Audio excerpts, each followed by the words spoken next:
Dahil nga sa sunod-sunod na talo ng Dallas Mavericks nitong nagdaang linggo, opisyal na nga pong eliminated ang kanilang team papasok sa playoffs at maging sa play-in tournament. Kahit man may ilang malalakas na team silang natatalo at naa-upset, hindi na rin naman sila nakakaangat pa sa Western Conference. Kaya dismayado na naman ang mga fans dahil simula nang i-trade nila si Luka Doncic, sunod-sunod na ang maagang pagkaka-eliminate nila. Pero ayon sa naging pahayag ni Cooper Flagg, though hindi sila nagkaroon ng mas maayos na run ngayong season, susubukan rin naman nilang mas maging competitive next year. Gagawin niya ang lahat na paraan para lalong mag-improve upang kayanin nilang buhatin ang Mavericks. Well, kita nga sa naging performance ni Cooper Flagg na meron pa rin talagang ilalakas at i-improve ang larong ito at posibleng makita natin ang full potential ni Cooper Flagg sa susunod na season kasama ang nagbabalik na si Kyrie Irving.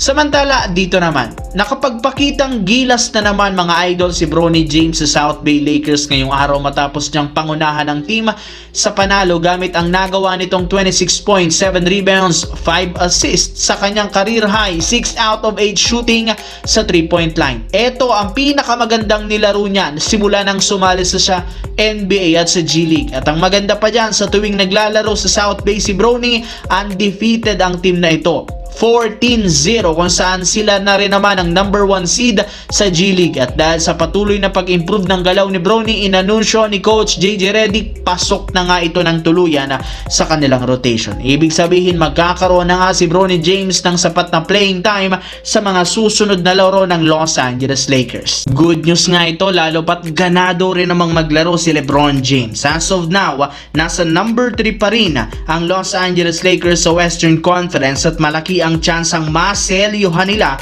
ang top 3 dahil hawak rin naman nila ang tiebreaker sa Minnesota, Houston at Denver Nuggets. Samantala, sa unang pagkakataon simula ng magtamo ng injury at magkaroon ng suspensyon ang mga player ng Philadelphia 76ers, sa wakas nagkasama-sama na kumpleto na nga ang lineup ngayong araw laban sa Charlotte Hornets na sina Paul George, Joel Embiid at Tyrese Maxey. At kahit man kababalik pa lang ng mga ito, agad nga nilang pinatunayan na malakas ang team kapag healthy at kumpleto matapos nilang talunin ng mas pinalakas na team ng Hornets 118-114. Pinangunahan agad sila dito ng Big 3 na sina Joel Embiid na nagtala ng 29 points, 6 rebounds, Paul George 26 points, season high 13 rebounds, 4 na steals at si Tyrese Maxey 26 points, 8 assists.